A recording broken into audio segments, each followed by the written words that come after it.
কানাইঘাটে আবারও মর্মান্তিক হত্যাকাণ্ডের ঘটনা ঘটেছেন।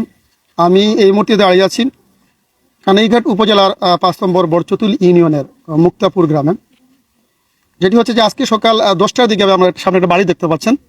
এই বসত বাড়ির মালিক হচ্ছেন মৌলানা হারিস উদ্দিন, এবং ওনার বসত বাড়ির যে সীমানার পিছনের অংশে আজকে তার ছেলে কানাইঘাট সরকারি কলেজের শিক্ষার্থী ছাত্রদল কর্মী ইসমাইল আহমদ নুবেল সব পরিবারের লোকজন তাদের বসত বাড়ির সীমানার ভিতরে তারা এখানে মাটির কাজ করছিলেন। এমতো অবস্থায় আমরা যে জায়গায় দাঁড়িয়ে আছি, আপনারা সামনে একটি গড় দেখতে পাচ্ছেন। এই বসত গড়ের মালিক সৌদি আরব প্রবাসী, যিনি কিছুদিন পূর্বে সৌদি আরব থেকে দেশে এসেছেন, জয়নাল, এবং জয়নাল প্রবাসী জয়নাল এবং তার ছেলে ইসমাইল আহমদ নুবেলকে এই যে তার বসত বাড়িতে সে মাটি যে ফেলছে পিছনের অংশে তারা বাধা প্রদান করেন। বিষয়টি জানাজানির পর এলাকার মুরব্বিয়ানরা সমাধান করার জন্য এই জায়গায় আমরা যেটি জানতে পেরেছি, এখানে তারা এলাকার বেশ কিছু মুরব্বী আসেন। সেখানে মুরব্বী বসে থাকা অবস্থায় এক পর্যায়ে আমরা যেটি জানতে পেরেছি যে প্রবাসী জয়নাল আহমদের ছেলে ইসলাম উদ্দিন এবং তার ভাই লুকমান আহমদ দাঁড়ালো চাকু দিয়ে উপর্যুপরি কুপাতে তাকে কলেজ শিক্ষার্থী ইসমাইল আহমদ নুবেলকে, এবং তাকে এই যে কুপানির সময় তার মা দিলারা বেগম তার সন্তানকে রক্ষা করতে এগিয়ে আসলে তাকেও কিন্তু চাকু দিয়ে কুপিয়ে গুরুতর আহত করা হয়। এবং তার এটা হচ্ছে যে দিলারা বেগমকে চাকু দিয়ে কুপিয়ে গুরুতর জখম করেছেন প্রবাসী জয়নাল আহমদ, এবং দিলারা বেগম এবং চাচাতো ভাই ইসমাইল আহমদ নুবেলকে এ সময় রক্ষা করতে গিয়ে এসে আহত হন তাদের চাচাতো ভাই নাবিদ আহমদ। এবং আমরা যেটি জানতে পেরেছি যে গুরুতর আহত অবস্থায় নুবেলকে কানাইঘাট উপজেলা স্বাস্থ্য কমপ্লেক্সে নিয়ে যাওয়া, এখানে উদ্ধার করে পরবর্তীতে সিলেটে নিয়ে যাওয়ার পথে প্রতিমধ্যে কলেজ শিক্ষার্থী নুবেল আহমদ মৃত্যুর কোলে ঢলে পড়ে। তো এখন তার লাশ ময়নাতদন্তের জন্য Sylhet MAG Osmani medical college হাসপাতালের মর্গে রাখা হয়েছে। আর গুরুতর আহত তার মা দিলারা বেগমকে Sylhet MAG Osmani medical college হাসপাতালে ভর্তি করা হয়। তার অবস্থা আশঙ্কাজনক আমরা যেটি জানতে পেরেছি। এই যে প্রকাশ্যে এক ধরনের সালিশ বৈঠকে মুরব্বিয়ানদের উপস্থিতিতে যে কলেজ শিক্ষার্থী নুবেলের যে উপর্যুপরি কুপিয়ে যে গুরুতর আহত করা হয়, এই আহতের যে যারা করেছেন প্রবাসী জয়নাল এবং তার দুই ছেলে ইসলাম উদ্দিন এবং লুকমান আহমদকে প্রথমে এলাকার কিছু মুরব্বিয়ান তাদের বসত করে আটক করে রেখেছিলেন। পরবর্তীতে রহস্যজনক আমরা জানতে পেরেছি যে এখান থেকে তারা পালিয়ে যায়। ঘটনার খবর পেয়ে কানাইঘাট থানা পুলিশ ঘটনাস্থল পরিদর্শন করেন, কিন্তু এই যে মর্মান্তিক যে হত্যাকাণ্ডের সাথে জড়িত জয়নাল এবং তার দুই ছেলে ইসলাম উদ্দিন এবং লুকমান আহমদকে এখনও কিন্তু আমরা যেটি জানতে পেরেছি গ্রেপ্তার করা সম্ভব হয়নি। কানাইঘাট থানার ওসি আমিনুল ইসলাম আমাকে জানিয়েছেন যে যারা এই হত্যাকাণ্ডে জড়িত তাদেরকে গ্রেফতার করার জন্য পুলিশের বেশ কিছু অভিযান, বিভিন্ন এলাকায় অভিযান চলছে, এবং তারা ঘটনাস্থলে এসেছেন, সমন্বয় পরিদর্শন করেছেন। আমরা আসলে কীভাবে ঘটনাটি ঘটছে, এখানে নিহত নুবেলের অনেক আত্মীয়স্বজন রয়েছেন, আর গ্রামের প্রচুর মানুষ আমরা দেখতে পাচ্ছেন, অনেকে এখানে উপস্থিত হয়েছেন। তারা এলাকার লোকজন, মহিলা দল বেঁধে আসছেন। তারা এই যে একজন তরুণ 20 বছর বয়সের একজন তরুণ যে শিক্ষার্থী নুবেলের যে এই যে মৃত্যু, এটি মেনে নিতে পারছেন না গ্রামের লোকজন। তারা বলছেন যে বসত বাড়ির সীমানার জায়গা নিয়ে তুচ্ছ বিরোধের জোর ধরে একজনকে বাবা এবং তার দুই ছেলে মিলে যে প্রকাশ্যে কুপিয়ে গুরুতর আহত করেছেন, তাকে মাকে আহত করা হয়েছে, এবং একজন মারা গেছেন যে নুবেল। এই ঘটনায় এলাকার লোকজন এখন বলবো তারা হতবাক হয়েছেন, এবং এই যে ঘটনার সাথে যারা জড়িত, হত্যাকাণ্ডের সাথে জড়িত, তারা বলছে যে তাদেরকে যেন দ্রুত গ্রেফতার করা হয়। নুবেল আমাদের অনেক আত্মীয়স্বজন এখানে আমাদের আছেন। আমরা জানবো, এখানে আছেন আমাদের সদর ইউনিয়নের বদরুল আহমদ মেম্বার। আমরা কিভাবে ঘটনা করি? আসসালামু আলাইকুম। অত্যন্ত দুঃখের বিষয়, তাদের একে অন্যের পাশাপাশি বাড়ি, সামান্য বাড়ির জায়গা নিয়ে উনি ওই ছেলেটা তার বাড়িতে একটু কাজ করতেছে। এমতো অবস্থায় জয়নাল আবদিন, আমরা শুনতে পেরেছি জয়নাল আবদিন বিদেশ থেকে প্রতি বছর এসে ওদের সাথে একটু ঝগড়াঝাটি করেন। ওরা আসলে তারা ছোট্ট 3 ভাই, এক ভাই বিদেশ আমার দামান, যে ও বাইরে থাকে, আর ভাই 2টা ছুটেও ওরা সিলেটে লেখাপড়া করে, একটা কানাইঘাট লেখাপড়া করে। আজকে সকালে ওই জায়গাটায় ছেলেটা একটু কাজ করতেছে, নুবেলে কাজ করার সময় তারা একটু বাধা বিঘ্ন করছে। এলাকার কিছু মুরব্বিয়ান সরজমিনে উপস্থিত হয়েছে। এখানে সালিশ বোর্ড চলাকালীন অবস্থায় মুরব্বিয়ানের মাধ্যমে জায়গাটা সরজমিন দেখতে গেছেন। এমতো অবস্থায় ছেলেটা দেখাই দেয় যে ও আমার ঘরের সাইটে, আমি ওই মাটিটা ফেলাইলাম। এমতো অবস্থায় জয়নাল আবদিন দাড়ি মারিয়েও হয়েছে, একটু গালি দিয়াও ছেলেটারে গালি দিছে। আর সাথে সাথে ওনার ছেলে বড়টা, ছোট ছেলেটা চাক্কু নিয়া মনে হরকা ওনার একটা পার দিছে। আর আমি জানতে পারছি এর দ্বিতীয় ছেলেটাও আবার এই আক্রমণ করিয়া দুই সাইডে 2টা চাক্কুর বার 2টা ছেলে দিছে।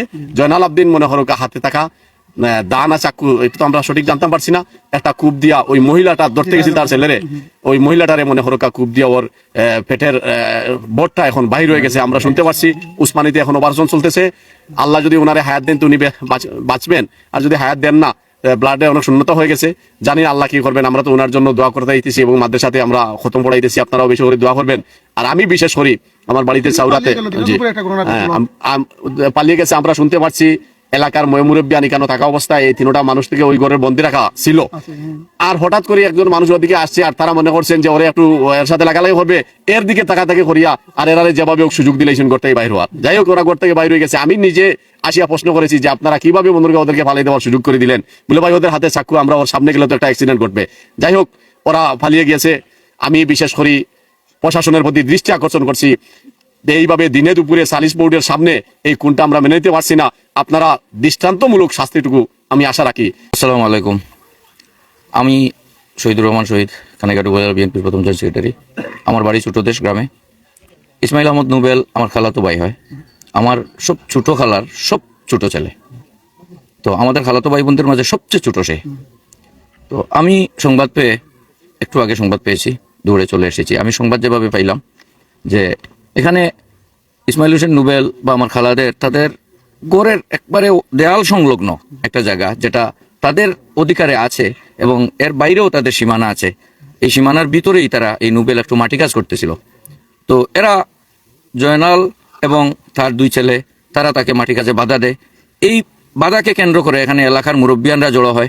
মুরব্বিয়ান জড়ো হয়ে এই বিষয় নিয়ে কথাবার্তা বলছিল। এক পর্যায়ে মুরব্বিয়ানরা সরজমিন পরিদর্শন করতে গেছেন। এই সরজমিন পরিদর্শনে যাওয়ার পরে হঠাৎ করে এই জয়নাল এবং তার দুই ছেলে, তারা লুকমান এবং ইসলাম উদ্দিন, এরা ধারালো অস্ত্র নিয়ে, ছুরি চাকু বা ধারালো অস্ত্র নিয়ে তারা এখানে হঠাৎ করে অতর্কিতভাবে এদের উপর হামলা করে বসে। তখনই তার দুই ছেলে, তারা দুজনই ধারালো চাকু দিয়ে ইসমাইল হোসেন নোবেলের উপর ঝাঁপিয়ে পড়ে এবং তাকে উপর্যুপরি চাকুর আঘাত করতে থাকে। এক পর্যায়ে তার চিৎকারে তার মা বেরিয়ে আসেন। মা এসে তার উপরে ঝাঁপিয়ে পড়েন তাকে বাঁচানোর জন্য। কিন্তু তখন মা দিলারা বেগম যখন ঝাঁপিয়ে পড়েন তাকে বাঁচানোর জন্য, ঠিক তখনই এই যে এদের বাবা জয়নাল, উনি ধারালো অস্ত্র দিয়ে তার মার পেটে আঘাত করেন। এই আঘাতের কারণে উনার নাড়িবুড়ি বেরিয়ে যায়। ওনাদেরকে নিয়ে যখন উসমানী হসপিটালের উদ্দেশ্যে রওনা করেন, রাস্তাতেই ইসমাইল হোসেন নোবেল নিহত হয়, সে মারা যায় এবং তার মা এখনো মৃত্যুর সাথে পাঞ্জা লড়ছেন। উসমানী হাসপাতালে তার পেটের নাড়িবুড়ি সব বেরিয়ে গেছে। উনাকে আমরা জানতে পেরেছি একটু আগে তার অপারেশন শুরু হয়েছে, তাকে অস্ত্রোপচার করা শুরু হয়েছে। এই হচ্ছে ঘটনা। তো এই যে ঘটনাটা অত্যন্ত মর্মান্তিক একটা ঘটনা, এখানে এলাকার মানুষের উপস্থিতিতে, মুরব্বিয়ানদের উপস্থিতিতে যে ঘটনাটা ঘটছে, এত বড় একটা ঘটনা, এটা নিঃসন্দেহে দুঃখজনক। এটার আমরা সুষ্ঠু বিচার চাই।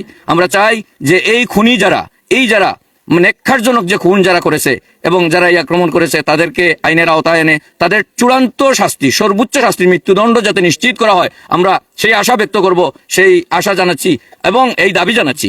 এবং এখানে উপস্থিত যারা ছিল, তারা এই যে আসামি যারা এই খুনিদেরকে পালাতে যারা সহযোগিতা করেছে, নিশ্চয়ই এখানে এদেরকে সহযোগিতা করার মতো লোকজন ছিল, নতুবা এরা যেতে পারতো না।